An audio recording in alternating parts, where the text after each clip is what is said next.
পাহাড়ি খরস্রোতা ঝর্ণা, adventurous bike trip, সবুজে মোড়া ড্যামের সৌন্দর্য উপভোগ করতে দুদিনের ছুটিতে কয়েকজন কলিগস ও বন্ধুরা মিলে চলে গিয়েছিলাম বাংরিপোশির উদ্দেশ্যে। খড়গপুরের পরে লোধাশুলি বহড়াগড়া পেরিয়ে সবাই টিফিন করলাম। তারপর ক্রমশ পাহাড়ের দিকে এগোতে দেখি পাহাড়ের কোলেই আমাদের হোটেল। কিছুক্ষণ রেস্ট নিয়েই বেরিয়ে পড়লাম সামনের ওই ঠাকুরানী পাহাড়ের দিকে। দেখলাম ইতিহাস প্রসিদ্ধ সেই বুড়িবালাম নদী, নদীর ধারে কিছু ফটো তোলা হলো। এরপর চলে আসি সবুজ গালিচায় মোড়া ন্যাডাম ড্যামের সামনে।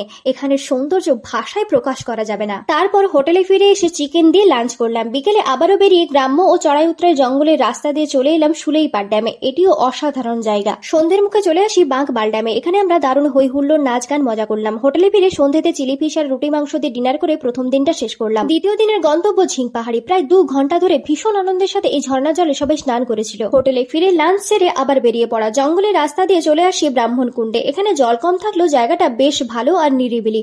এরপর ব্যাগপত্র গুছিয়ে চলে আসি বাড়ির পথে। টাটা, দেখা হচ্ছে পরে একটি ভিডিওতে।